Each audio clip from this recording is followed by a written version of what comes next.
Today's video is about how to be optimistic about the future, about what's coming, both with your own life, but with society at large. And hint, it has to do with living right here, right now, in the present moment. We have cataclysms, apocalypses, and pandemics. I mean, say less. We already have a lot that's going on in this world.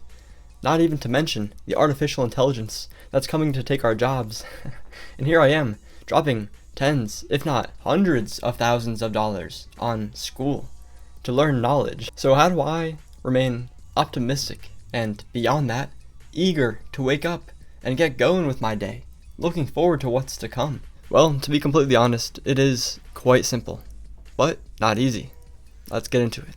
First and foremost, let us not forget that it is our right to be happy, our right to be blessed and excited and joyous and you name it. Because why not? This is our life. This is our experience with conscious awareness. We can choose to fill it with whatever it is that we so desire. So we can choose a victimized mindset, but who's to blame when our outer world begins to reflect that state that we hold and dwell from within? Which that alone is the premise. Our outer world is a mirror reflection of the state that we have within. And this is further consolidated through a quick clip here presented by the man Joseph Rodrigues. Others show us our inner speech. The premise of our Neville Goddard conversation today is this quote: "Our inner conversations represent, in various ways, the world we live in. Our individual worlds are self-revelations of our own inner speech. Our formless self I, as we discussed in Thursday's video, moves through states. There are infinite states, and our world is a mirror, reflection of those states." So how do I utilize this knowledge to be optimistic about the future? Well, how do you feel right now, knowing that this outer world is a construction of the state that we have within? Do you feel like a glass half full, seeing the endless opportunities that arise with this newfound understanding? Or do you have a glass half empty perspective of, man, all these atrocities going on in this world are all because of me? Now, you don't have to go to the absolute most extreme perspective, but let's grip the wheel and realize that we are in control. So to say the least, it is this simple fact that our outer world is a reflection of our inner state that helps me wake up eager and excited for the day, eager about what's going on the next 10 years from now or 100 years. From this perspective, we can extract lessons from literally anything in life. So how do we do that? Well, first, reflection. Find, or better yet, make time regularly in your day to reflect. Reflect upon the previous day, reflect upon the previous lifetime. You can go as deep as you want into the past, and even in the present. We can allow our self-talk to identify weaknesses or insecurities that we have about ourselves that are coming from a subconscious origin. And beyond that, looking ahead, we can creatively express ourselves. We can make YouTube videos, present them online, and allow for external feedback. And ultimately, this feedback or these critiques are simple manifestations of our own mind. And more generally, at some point along the journey, we have to recognize, where exactly are we going? What is the quote-unquote destination that we're heading towards? And this is the goal that we have at the forefront of our minds. We cannot do both of these two things. Number one, assume that our wish has already been fulfilled, and all we have to do is ride this roller coaster from start to finish and achieve our goal. And then number two, be associating ourselves with external stimulus that is causing us to dwell in anything but the wish fulfilled. So all day, every day, we have to make that either conscious or subconscious choice of what external stimulus are we going to choose to affect us.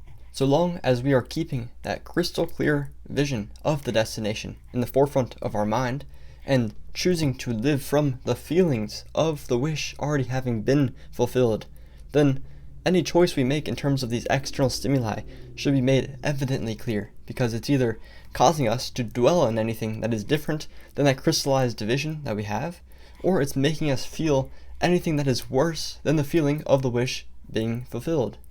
Let me take a step back and say that the more I've gone down this journey that is life, the more I've recognized that there is an unending stream of news, of articles, of videos, always coming our way.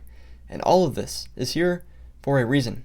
And that reason is to present us with lessons, or help us understand that there are lessons in everything.